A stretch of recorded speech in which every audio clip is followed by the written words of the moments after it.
Pero bueno, vamos de inmediato a nuestra siguiente entrevista. Es una entrevista muy especial porque, mira, hoy hay mucha discusión acerca de lo que el análisis, la polémica, los estudios referentes al papel que jugó Estados Unidos en el derrocamiento de la presidencia democrática de Salvador Allende en Chile.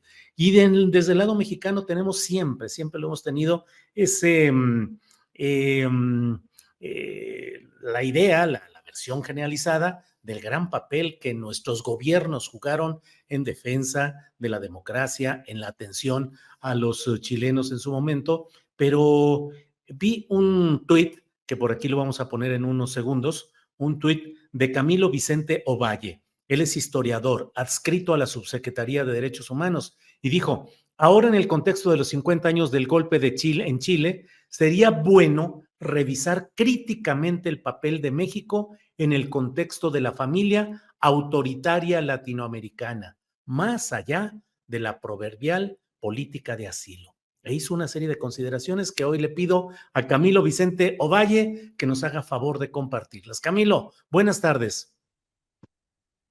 Hola, buenas tardes, Julio. Muchas gracias por la invitación.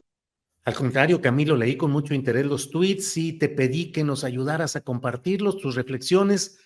¿Cómo va esa revisión crítica de la relación de México con gobiernos autoritarios, más allá de la política de asilo? Porque luego la política de asilo pues es un momento brillante de la política internacional mexicana, pero ¿qué hay más allá de esos momentos que se ven arriba, pero qué hay abajo? Camilo.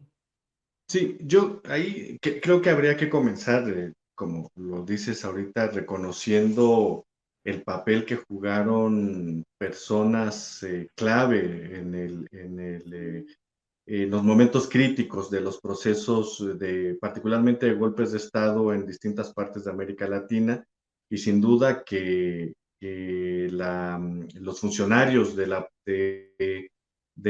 la Cancillería mexicana jugaron un papel muy relevante. Solo, bueno, ahorita aprovechando el contexto del 50 aniversario del golpe chileno, evidentemente recordar al embajador de ese entonces, Martínez Corbalá, en Chile, y también a otro embajador que jugó un papel muy relevante, en este caso en la embajada mexicana en Uruguay, Vicente Muñiz Arroyo, que también incluso realizaron acciones, podríamos decir, heroicas en ese contexto. Sin duda hay que reconocer eso, es decir,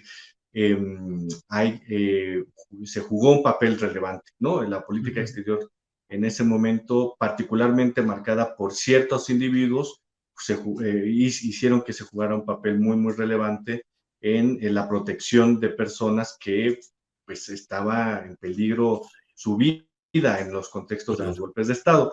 Pero lo que yo quería decir en ese pequeño tuit es que estas acciones individuales e institucionales no pueden quedarse aisladas de una revisión más crítica y más amplia de la vinculación que tuvo el gobierno mexicano, el Estado mexicano, en este contexto del gobierno mexicano bajo el régimen autoritario mexicano, evidentemente, con otros tipos de gobiernos autoritarios en América Latina, ¿no? Y ahí puse algunos ejemplos, es decir, México, el problema es que esa parte de la historia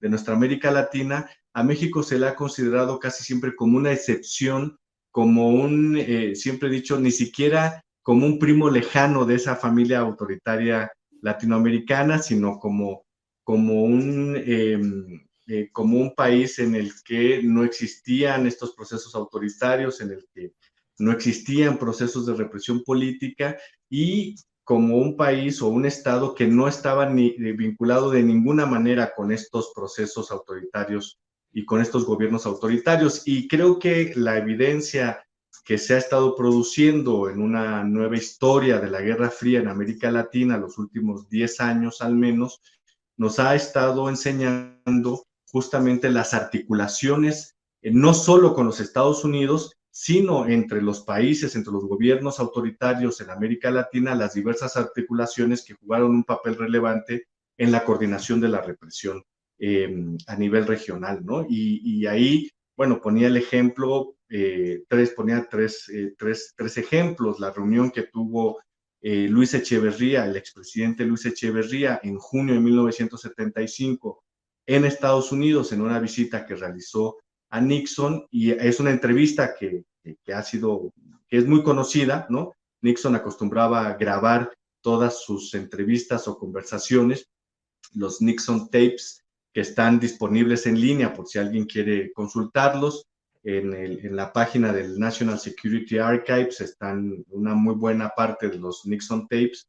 Y ahí viene la entrevista que sostuvo Echeverría en el 72 con Nixon, en donde Echeverría evidentemente se muestra como lo que era, es decir, un personaje profundamente anticomunista, un personaje muy plegado a la estrategia contrainsurgente de los Estados Unidos, y un personaje que tenía muchísima claridad del papel geopolítico que tenía que desempeñar México en el contexto de las políticas anticomunistas de Estados Unidos, ¿no? Entonces, ahí evidentemente hay una frase, ¿no? Bueno, varias frases que dice Echeverría, que le dice a Nixon que él ha visto el peligro, que Echeverría ha visto el peligro que significa el comunismo, y que lo ha visto en Chile, en el Chile de Salvador Allende, ¿no? Y que está plenamente consciente de que Cuba representa un peligro del comunismo en América Latina, y que por lo tanto México, particularmente él como presidente de México, tendría que asumir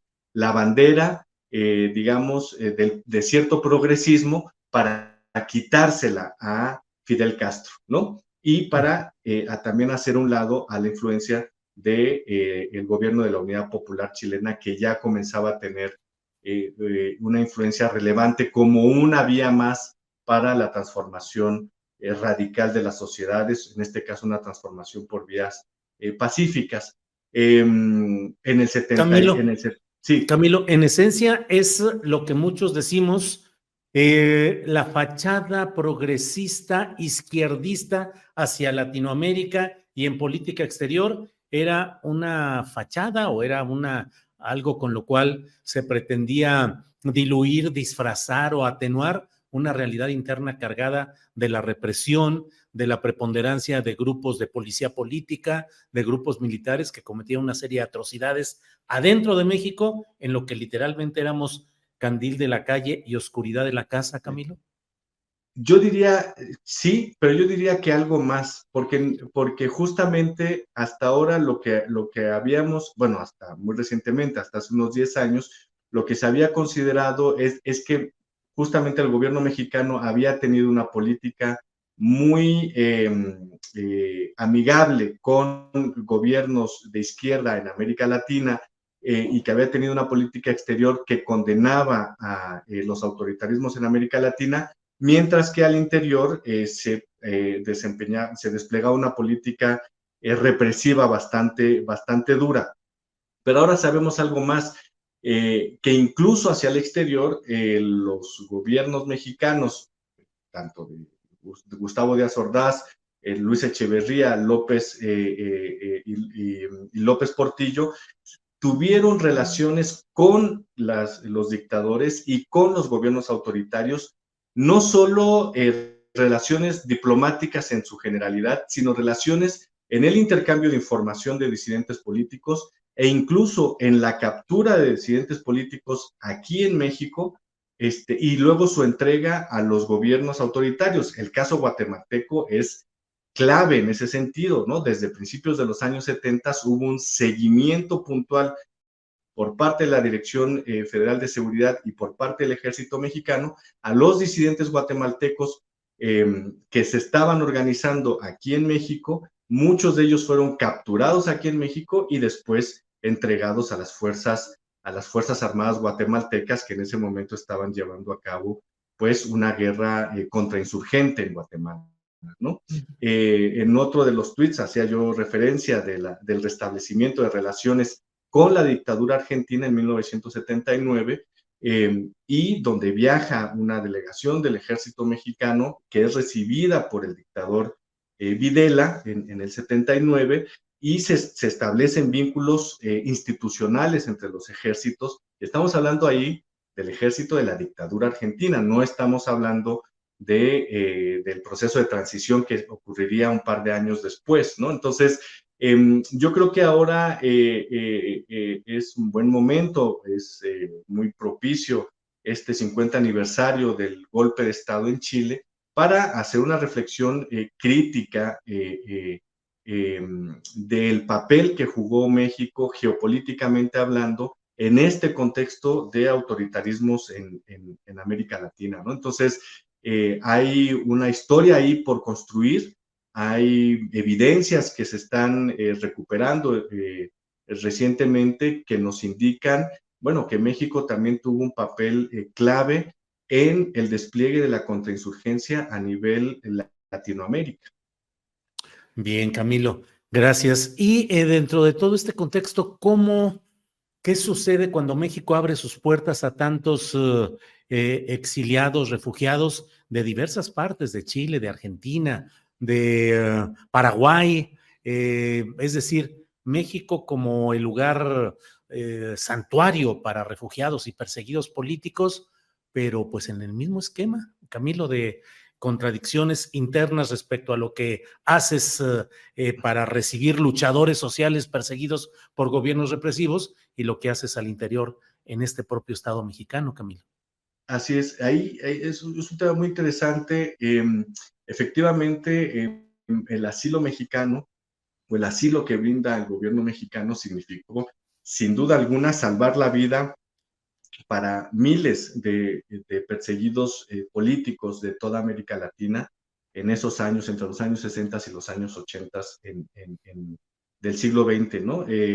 Es lo primero que habría que reconocer, sería de una ceguera terrible no reconocerlo, ¿no? Pero enseguida de eso habría que decir que todo el exilio latinoamericano, con mayor énfasis en algunos exilios como el chileno, el uruguayo, el argentino, el boliviano, fueron exilios muy vigilados por la, eh, por la policía mexicana, particularmente por la Dirección Federal de Seguridad, que estaba en ese entonces a cargo de la Secretaría de Gobernación. Fue un exilio muy vigilado, fue un exilio muy controlado en ese sentido. Recientemente, desde la Subsecretaría de Derechos Humanos, hicimos una entrega de varios miles de fojas de el exilio argentino y el exilio uruguayo. Se los entregamos a las representaciones de esos países aquí en México, a las embajadas, como un acto de restitución de esa información de estos ciudadanas y ciudadanos argentinos y uruguayos que salieron huyendo de las dictaduras y estuvieron asilados en distintos momentos en el país, pero que fueron continuamente vigilados, ¿no? Por las dependencias coercitivas del Estado mexicano, particularmente por la Secretaría de Gobernación y la Dirección Federal de Seguridad, en esos años. Y estamos hablando de los años del reformismo priista, ¿no? Estamos hablando de los años de Reyes Heroles, de todo este sector reformista. Eran esos años también, eran los años en que se anunciaba la apertura mexicana y eran esos años en donde había una fuerte vigilancia al asilo político latinoamericano aquí en México. Y bueno, ya habría que hacer otra conversación, otro programa para hablar de cómo durante ese asilo político, entre el 73 y el 79, fue la punta más alta de la represión interna del Estado mexicano en contra de las disidencias políticas aquí en nuestro país. Camilo Vicente, pues muy agradecidos de que nos ayudes a tener esta visión en estos momentos en los cuales se revisa, pues en términos generales, pasamos revista de lo que ha sido la política mexicana en materia de denuncia de violaciones a los derechos humanos, de defensa de quienes son perseguidos políticamente en el contexto de Chile y de otros países. Gracias, a reserva de lo que desees agregar, Camilo Vicente. Sí, no, no, gracias, Julio. Yo creo que es un buen momento, ¿no? Creo que el contexto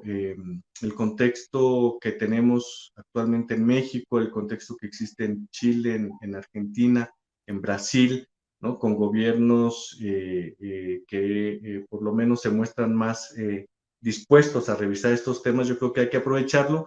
Y yo cerraría diciendo que también hay que aprovechar este momento, o más bien que este momento nos plantea un punto crítico en donde tendremos que revisar esta historia, sobre todo frente a la reactivación de los fascismos nuevamente en América Latina, ¿no? Lo que está sucediendo ahora en Argentina nos tiene que alertar sobre el avance de los nuevos fascismos, sobre el avance de la ultraderecha en América Latina, lo que sucede también en Chile, ¿no?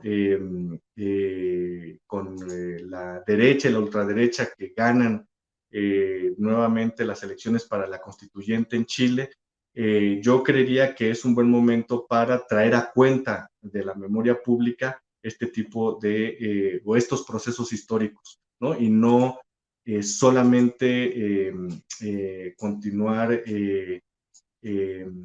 festejándonos, ¿no? Por las acciones, yo diría, insistiría, casi heroicas de muchos y muchas de los funcionarios mexicanas y mexicanos que trabajaban en las embajadas bajo las dictaduras en los años 70 en América Latina, sino hacer una revisión crítica que nos alerte también sobre, bueno, que las derechas y las ultraderechas no se han ido, siguen ahí, ¿no? Y siguen avanzando como lo hemos estado viendo ahora en el caso argentino. Bien, pues Camilo Vicente, muchas gracias y seguimos adelante a ver cómo seguimos en todos estos análisis externos e internos de lo que sucede en esta materia. Gracias, Camilo. Muchas gracias a ti, Julio.